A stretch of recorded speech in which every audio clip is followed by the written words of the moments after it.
As part of our industrial policy, we will develop policies that promote Ghanaian ownership and control of major sectors and encourage a Buy Ghana agenda. Within the first 100 days of coming into office, we will convene a stakeholder summit that brings together educationists, experts, teachers, parents, students, and opinion leaders to deliberate on how to improve the implementation of the free SHS system and also improve the quality of our basic education, because that's where it all begins. We will return Ghana to the regional exams conducted by the West African Examinations Council. We will promote sports, tourism, and the creative arts as avenues of job creation. We will invest in technical skills training, and we started this by the establishment of the technical universities so that students could go and opt to do the HND or do a degree program in the technical universities. We need to equip our young people with skills for the world of work. As a social democratic party, we believe in balancing economic prosperity with the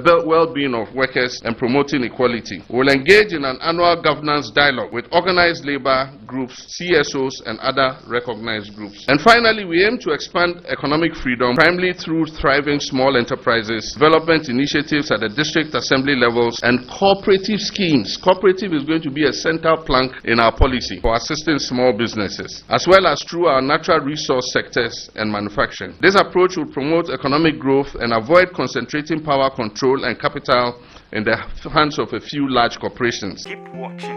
LORDSON TV. Keep watching. Don't change it. Keep watching. Don't change it. Keep watching. Don't change it. And one LORDSON TV. Abusiama memo akwaba enfamra LORDSON TV eso. Abusa JDM wapi abonten wababe kasa na ensama Ghana for dodo na ebusa ne se eye 2024 eye Ghana akonya kese pa no hwan ana ebetena so no de Ghana a movie forward. Ebi kase JDM Kiash Mahama. Ebi so kase vice president Dr. Baomia. Just will be a candidate. Na okra also say fashion comment section ho emame. Na aha LORDSON TV. Un subscribe ya no unsubscribe ya mame. What you say na fella na yi ni tiba no. Enya asem keto e de tu makunkron na che say wanya wodi ahwekora 10 na ahwe me pa cho no share link no so so amame. Na waja comments no ma ho ente emame no like enso so amame eya NDC enano no omudi ehyiamu NDC fo enya sem ketwa ana yewra JDM John Dramani Mahama ye abusia wodin nsem bebre ana ababa tudwa na de hiti me pa we de edi kan edi tie na edi hwe ene say JDM say Ghana ye be 24 hours job o ai enye wo ye adwuma no wa ha wo pon ya no akobe fufo no akwakoye adwuma se de be ya sika employment ebe buso ono so de ode ba no no enye asem ketwa enye adwuma ne employment se de wo ba be make sure se sika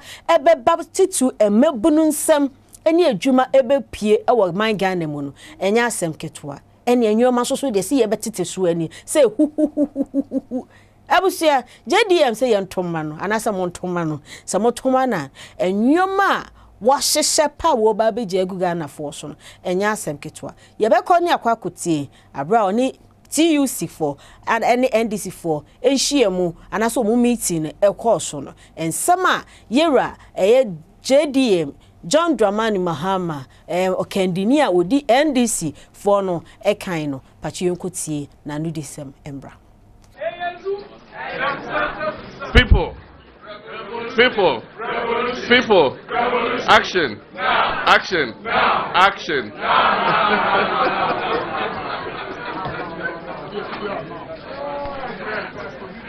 Thank you very much. Comrade Chairman Alex Nyako, Comrade Secretary General Dr. Yaoba, executives and officials of the Ghana Trade Union Congress, our National Chairman of the National Democratic Congress, General Secretary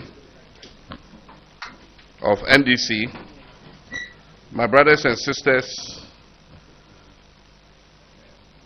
from both the TUC and NDC, I want to thank you for this warm welcome into the Hall of Congress of the TUC, and to thank you for the warm welcome we have received and the solidarity that I have seen expressed here today. Let me thank you for the first copy of the Workers' Manifesto, and I can assure you that we will study it very carefully and incorporate the relevant provisions into the People's Manifesto. From the Workers' Manifesto into the People's Manifesto. Today we've gathered here as a family to cement the relationship between the TUC and the NDC in our shared desire to build the Ghana we want together. As Social Democrats, we believe in social justice and equity, and we share a common objective with organized labor represented by the Trade Union Congress. We both prioritize the welfare and well-being of the working class and ordinary people. This shared goal requires us to cooperate and collaborate to ensure the total achievement of our objectives. And as I've always said, the NDC and the TUC are allies.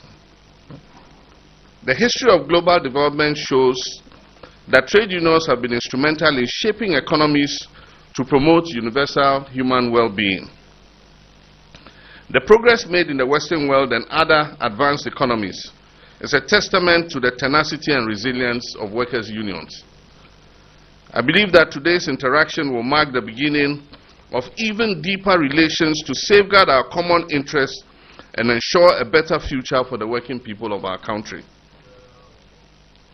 Just as no economy can survive without prioritizing the well-being of its workers, we as Social Democrats recognize the need to design policies that accommodate the growth of industry and business and at the same time protect the interests of workers and their unions. The NDC, which I lead, recognizes that it does not have a monopoly on ideas and that it takes a cross-fertilization of ideas to achieve and sustain the economic progress of our country.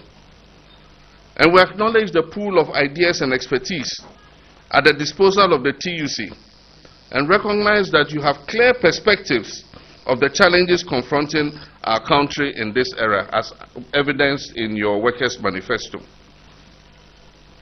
As allies whose anchor ideology is social democracy, the NDC has no hesitation in inviting the TUC to actively participate in our strategy formulation processes so that the concerns of the working class and vulnerable can be adequately reflected in policy whenever we take over the reins of government.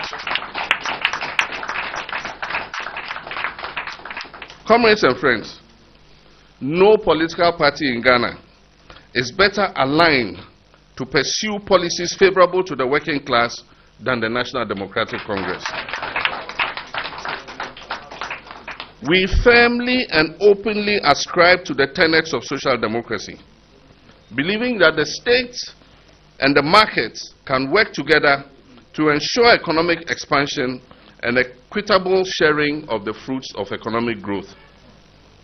We understand that our collective well-being as citizens resides in sustained economic growth through high productivity in sectors where we have a comparative advantage. We therefore welcome any opportunity to engage organized labor in the pursuit of these objectives continuously. Therefore, I wish to thank Brother Secretary General and your team for the opportunity to dialogue with you today, and Frederick Ebert Foundation for the platform it has created for the two of us to engage.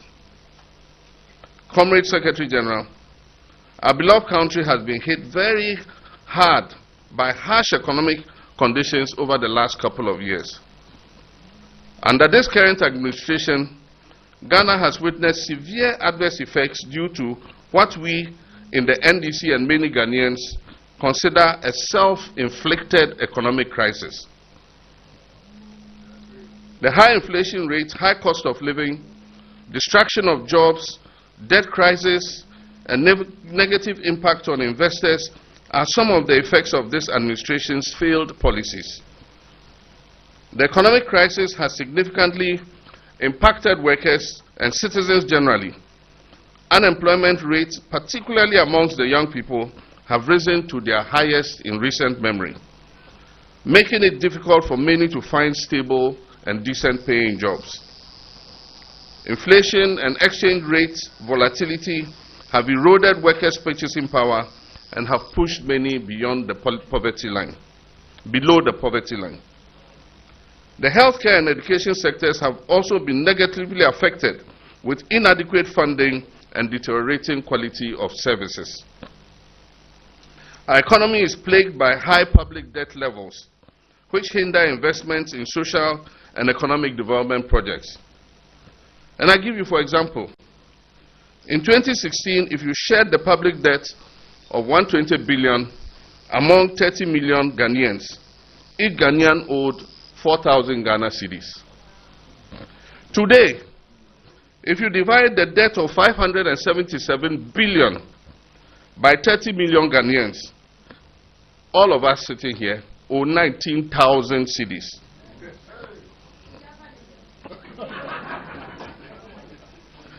This, coupled with a relatively high unemployment rate, particularly amongst the youth, exacerbates the challenges faced by our citizens.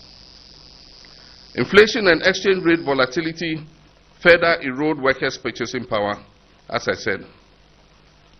For the first time in over 50 years, we have defaulted in payment of our debts, and we've been downgraded by credit rating agencies to the lowest level ever experienced, junk.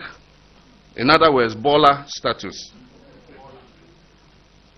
The escalating cost of living driven by hyperinflation, a collapsing currency, and rising prices of essential items, including food, has made life unbearable for millions of Ghanaian households who are currently practicing the 001 or 010 or 100 formula. For those of you who know it, you know it.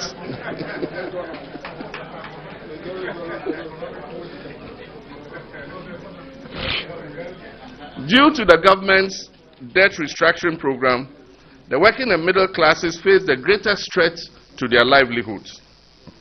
The debt exchange has expropriated the interest payments on bonds held by the working and middle classes, affecting many households, including poor pensioners. The poor who are dependent on the working and middle class also now face an uncertain future. According to the World Bank, inflation has pushed as many as 850,000 Ghanaians into poverty in the past 1 year alone. Unemployment amongst young people in Ghana has skyrocketed and is estimated today to stand at 13%. The consequences of this economic catastrophe have affected every sector of our national life, particularly education, health, and infrastructure. Unfortunately, the government has no grasp of the magnitude of the economic suffering that Ghanaians are going through, and is unwilling to make the necessary adjustments to resolve it. They also appear unprepared to improve the general governance of the country and end corruption, nepotism, politicization, and the weakening of state institutions.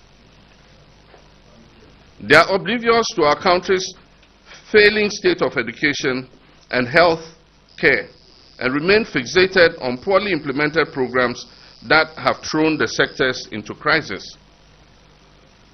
We also have a president who has run out of ideas on how to solve the economic challenges we find ourselves in. And by his recent declaration, his focus and last energies are going to be expended on installing his anointed successor as the next president. Comrades, we could have avoided this unpleasant situation. The signs of this crisis were there for all to see. a conflicted finance minister whose only interest was to borrow endlessly and mar our economy in the quagmire of debt was obvious from as far back as 2019. We could see it coming.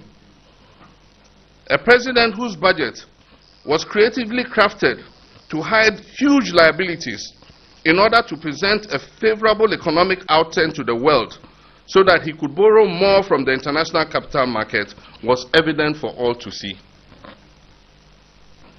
Appointment of family and friends into various positions in government, brazen interference to obstruct the fight against corruption, reckless abuse of the public purse, arrogance, and luxury in the conduct of public officers have all been characteristic of this administration since its inception in 2017. It didn't start today. But comrades, it is regrettable for me to note that at such a crucial time in our nation's life, society's moral voice refused to speak up against these unfortunate developments in our democratic governance. NDC was left alone as the solitary voice seeking to hold the government accountable and speaking up for the voiceless Ghanaians. And we were often cast out as spoiled brats who were ranting just because we had lost power. Today, the chickens have come home to roost. And we are all affected. As he said, country broke, country no broke, we all dey inside. There must be an end to this decline and a restoration of stability to the economy so that Ghana's citizens and working people can breathe a sigh of relief and not have their already inadequate incomes eroded further by inflationary pressures. In the last few years, I have been outlining policies that a future NDC government will implement. And the aim is to stop the steep decline in the economy, turn it around, and stabilize it. I've also shared my position on governance and institutional reforms to ensure our country is reset and built into the Ghana we all want. It is important to note that we in the NDC will not be couching propagandist slogans and passing them off as policy. We have much to learn as a country from the disaster that has unfolded before our very eyes when sections of our population became so enamored with empty slogans and acronyms. We will focus on substantial government issues to get the job done in a no-thrills, no-frills manner. We will cut out the rigmarole and deliver realistic policies to impact our economy and our country positively. Ladies and gentlemen, comrades and friends, the NDC proposes a series of transition measures to address the economic decline and set Ghana on the path to recovery. These measures include reducing the public debt by placing a moratorium on non-concessional borrowing, actively seeking concessional financing and grants, and reviewing legislation to limit the non-core activities of some state-owned enterprises. Why must we reduce our debt obligations? Because we need to do so to create adequate fiscal space to stabilize the economy and provide social services. So to achieve this, the NDC will implement, amongst others, the following measures. 1, as I said, place an immediate moratorium on all non-concessional borrowing. 2, pursue our bilateral partners and multilateral partners for more concessional financing and grants. 3, implement infrastructural projects that are self-financing and not a burden on the public debt. 4, limit the central bank's financing of government, as we did in 2016, zero central bank financing of government. And also reform the Bank of Ghana.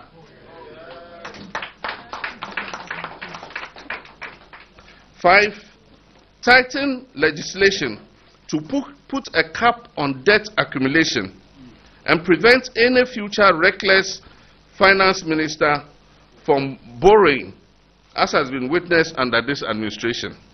So you put a cap so that some rogue finance minister won't come in future and run up the debt again.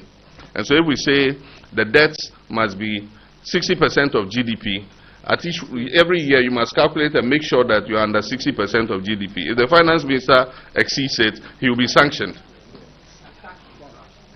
Sanctioned, sacked. I meant sacked. Re-establish the sinking fund to smoothen out our debt repayment obligations. When we're in government, we set up a sinking fund to which we committed some of our oil revenues and other revenues so that any debts that were due, we had money to pay. Unfortunately, when this government came, they depleted the sinking fund and left it empty with no buffers to cover themselves. We will stop the collateralization of statutory funds like the GET Fund and the District Assembly's Common Fund. We will review some legislations to limit the financial implications of non-core activities of some state-owned enterprises like the Ghana Cocoa Board and the GMPC. Additionally, we aim to reduce the size and cost of government, tackle corruption, and enforce stricter financial management regulations and guidelines. To this effect, we will reduce the number of ministers and appointees.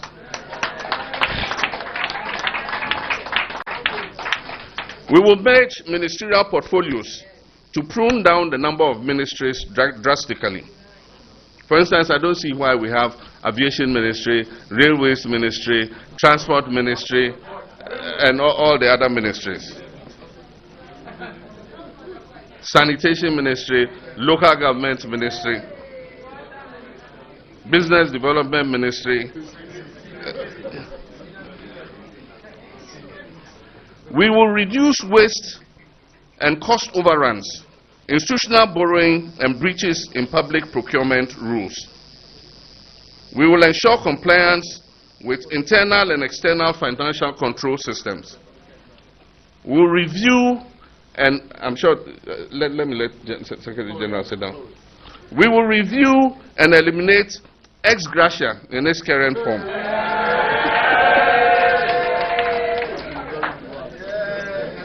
That's why I wanted you to sit down.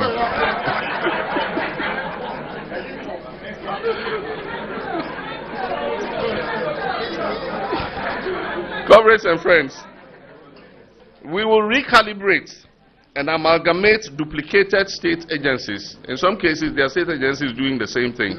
We will put them together. We will discontinue the payment of utility bills, fuel, DSTV, etc., as part of top government employee service conditions.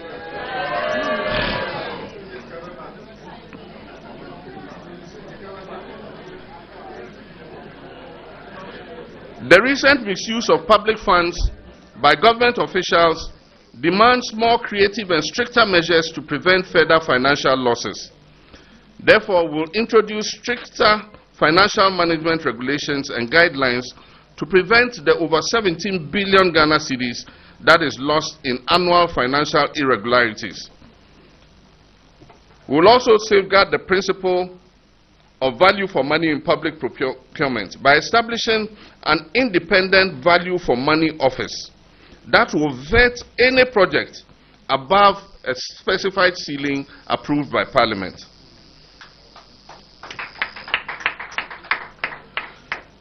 We will continue with the implementation of the process of constitutional review in order to strengthen the 1992 Constitution and bring it up to speed with current trends and development. As you all know, this was begun by Professor John Evans Atta Mills. In 2015, somebody took us to court, and the case was not adjudicated till we were almost in the election year. And so we couldn't continue with it, and we left it to the next administration, and it has stalled. Stabilizing the cedi is another crucial measure to redirect billions of dollars spent on imports towards domestic production. We are not going to claim that we've arrested it and giving the key to the IGP. But we're going to work to stabilize the cedi by eliminating a lot of the wasteful imports that we have a comparative advantage to produce. We'll incentivize the indigenous private sector to capture the commanding heights of the economy in every sector to reduce financial outflows occasioned by huge profit repatriations by international companies. We will pass local content laws to give Ghanaian registered businesses an advantage, especially in the extractive sector. By incentivizing local production of goods and promoting value addition, we can stabilize the cedi, create sustainable jobs, and achieve food self-sufficiency. The businesses will be incentivized to produce goods such as rice, sugar, tomato, frozen fish, poultry, meat products, vegetable cooking oils, and local pharmaceuticals. We will place restrictions on unbridled importation of some highly consumed goods through the use of tariffs and non-tariff measures. This policy will also support large-scale commercial agricultural production to enable us to achieve food self-sufficiency. A strong cooperative system, and this is where we failed over the years. We have not taken advantage of cooperatives because it's easier to reach the farmers and other people through cooperatives when they are working together than to reach them as individual farmers. And so a strong cooperative system in the agricultural sector based on farmer service centers is going to be the vehicle that will drive our agricultural credits and input supply system. Ghana has 16 regions. Each of the 16 regions of this country is going to be supported with investments in products for which they have a comparative advantage. Processing plants will be provided in the regions for processing of crops such as palm oil, groundnuts, cotton, coffee, cocoa, soya, cassava, cereals, ginger and spices, cut flowers, fruits, and other horticultural products. Cashew is there. Cashew is there. It was number 2. The man is from Bronga Alpha, so.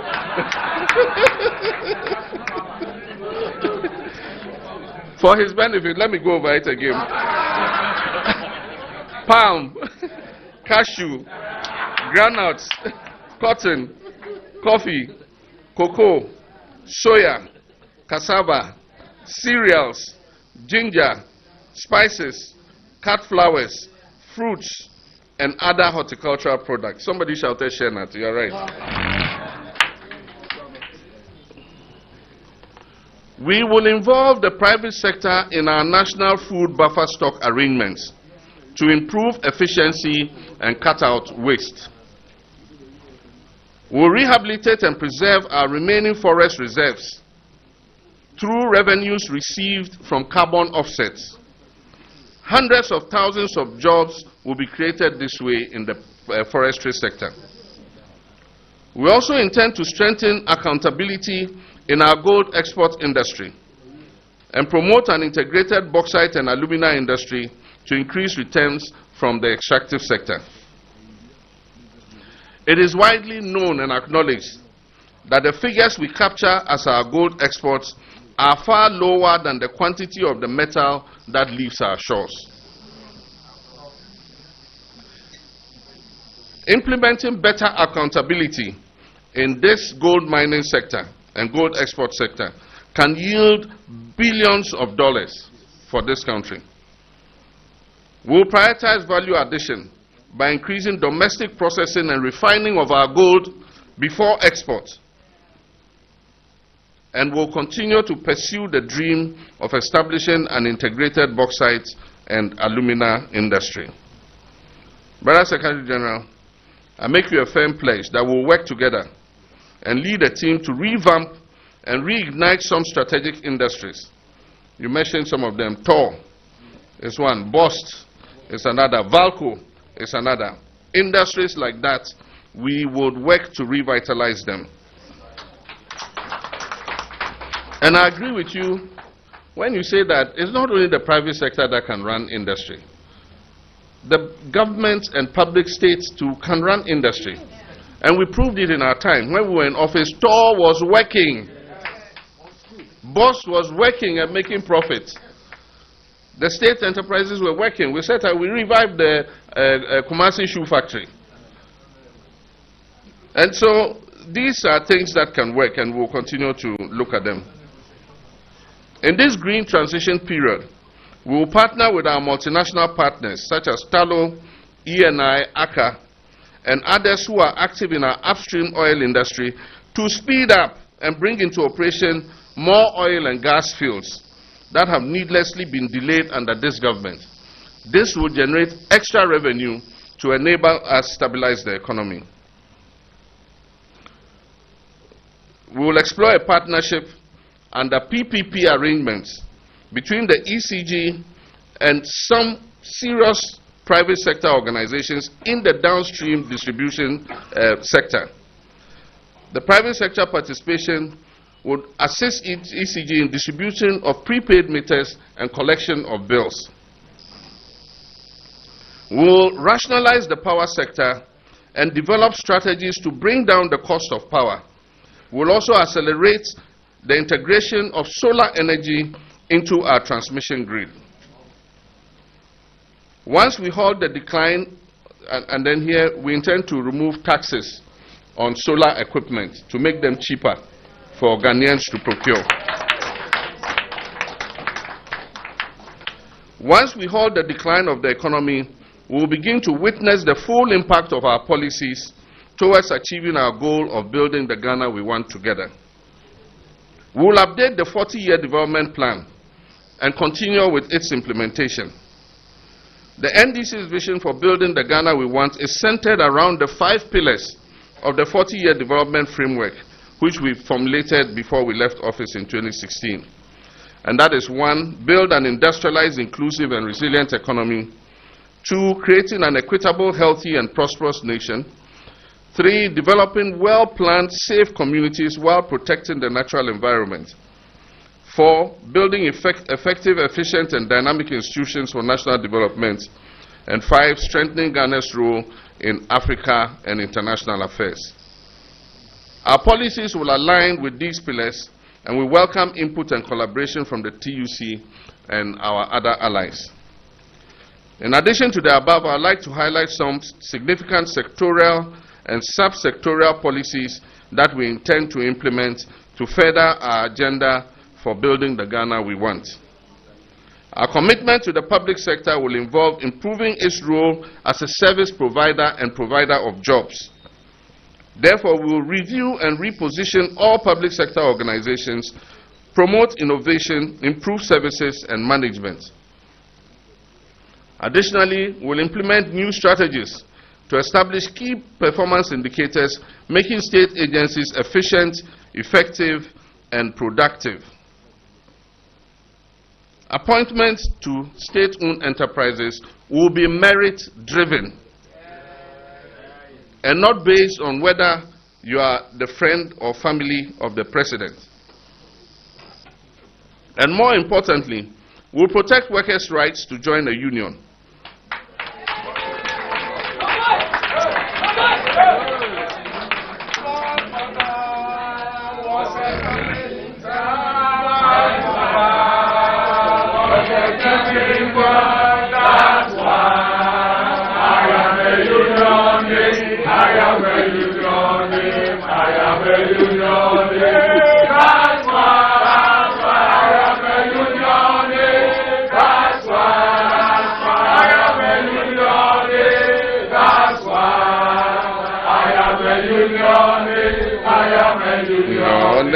I am a unionist.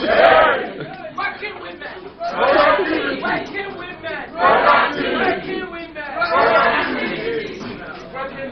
Thank you very much. Thank you very much for that musical interlude. Let me hit that point again. And more importantly, we will protect workers' rights to join a union.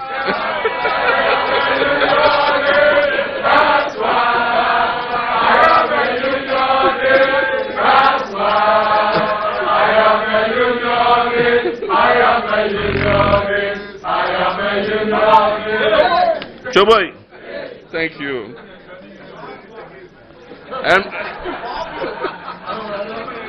And protect their collective bargaining rights, work safely, and free from harassment.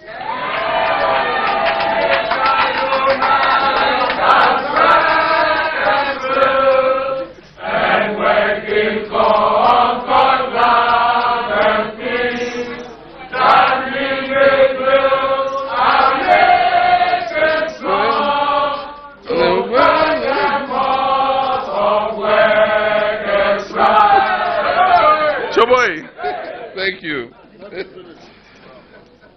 Our commitment to social democratic principles means that we will work to make workers receive fair wages and benefits, be treated with dignity at work, and have fair and equal opportunities for training and promotion. We'll also provide other forms of support as provided for under pieces of legislation related to work safety and workmen's compensation. We will negotiate wages fairly and transparently and consider inflation and other cost of living indices. Our focus when it comes to creating decent jobs will be the promotion of public and private partnerships in the construction and manufacturing sectors, agriculture, forestry, and fishery industries. We will establish national employment centers in order to create an avenue for youth employment. And we will incentivize businesses that pick or recruit from the National Employment Center database. They will get tax breaks for employing people from the databases. During COVID, we recommended that at times where workers lose their jobs and are unemployed, it should be possible for there to be a scheme where part of their social security savings is paid to them as allowances until they can find another job. And we suggested it, but it fell on deaf ears. Don't sing again, I beg you.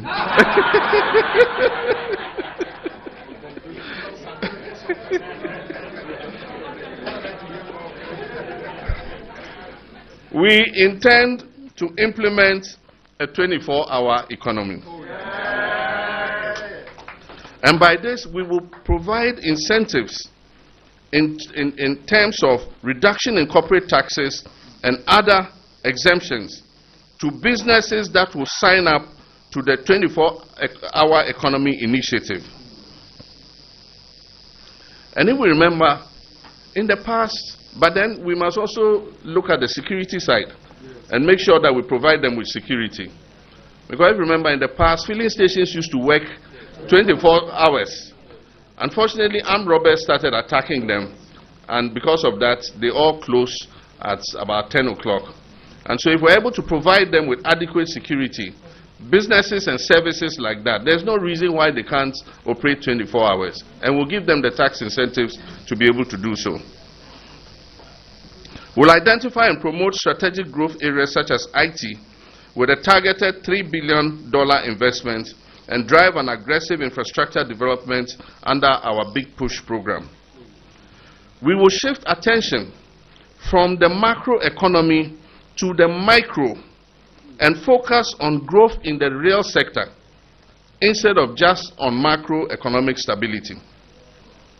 Additionally, we'll support the TUC and organized labor to expand its current investments and establish new joint businesses and ventures with third parties to also provide employment to our people. And you can see organizations like Quality Insurance, which are established by labor. This thing. I'm sure there are more places where labor can invest its resources. As part, it should not only exist for people to establish industries and go and unionize. You should also establish industries and have unions formed against you, the employer yourself.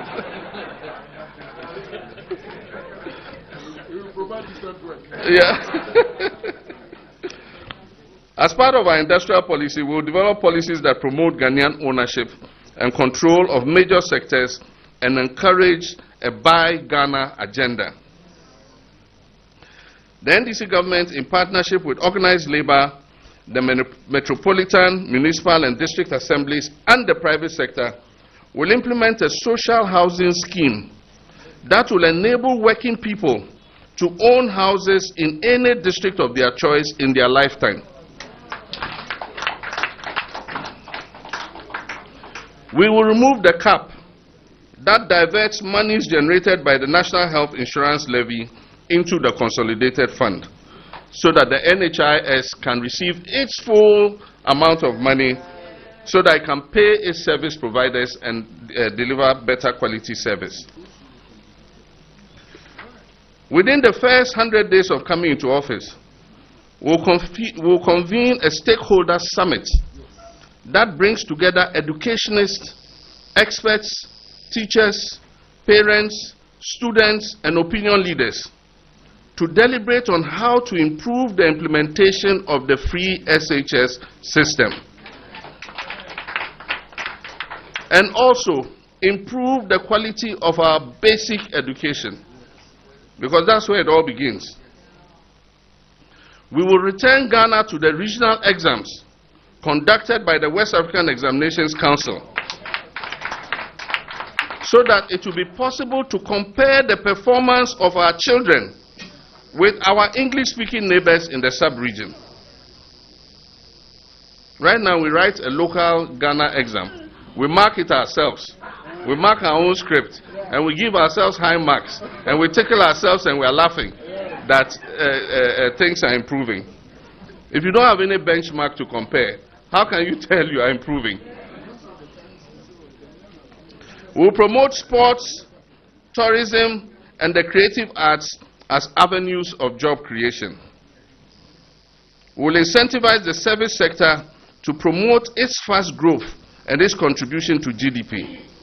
We will roll out 5G, that's the fifth generation, and create a strong digital infrastructure to optimize new technologies, including artificial intelligence. We will invest in technical skills training, and we started this by the establishment of the technical universities so that students could go and opt to do the HND or do a degree program in the technical universities. We need to equip our young people with skills for the world of work. We were talking about young people who cross the desert and go to Europe to work. Those who have skills as masons, carpenters and things, find work very quickly. It's not as easy as those who don't have skills. They have to struggle a while before they can find jobs. But if you're a welder, you're a carpenter, you're a mason, those people get jobs very quickly. Plumbers and others, electricians, they get jobs very quickly. Collaboration between NDC and the TUC is essential for achieving better economic growth, improved working conditions, and overall well-being of Ghanaians. Oh no, I think I've left this out. Improve access to water and sanitation. That one is obvious. These ones I'll just read quickly. Invest in the transport sector, roads, highways, aviation, maritime, railway. Provide equipment to our security services, police, army, prisons, fire, immigration. Especially provide the police with bulletproof vests and armored vehicles in order to help them in the fight against violent crime.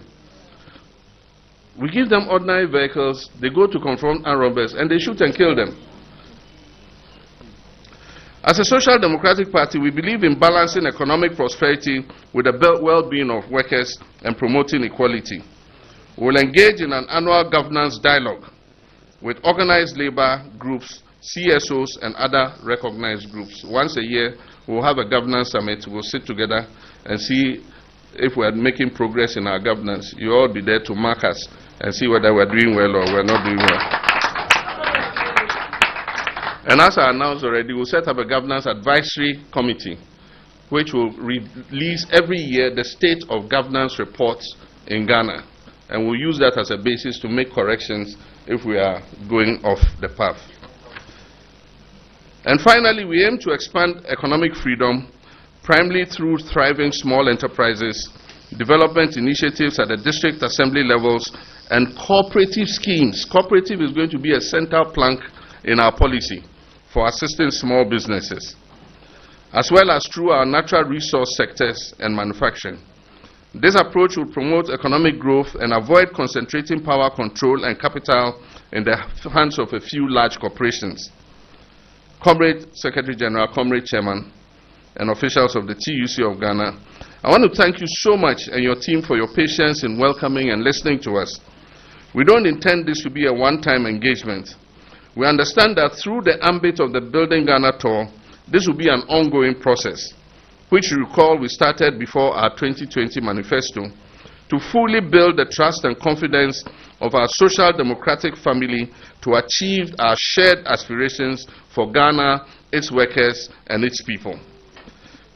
Comrades, let's work together, let's win together, let's progress together in building the prosperous. Was it 24 hours job no ebe reduce unemployment?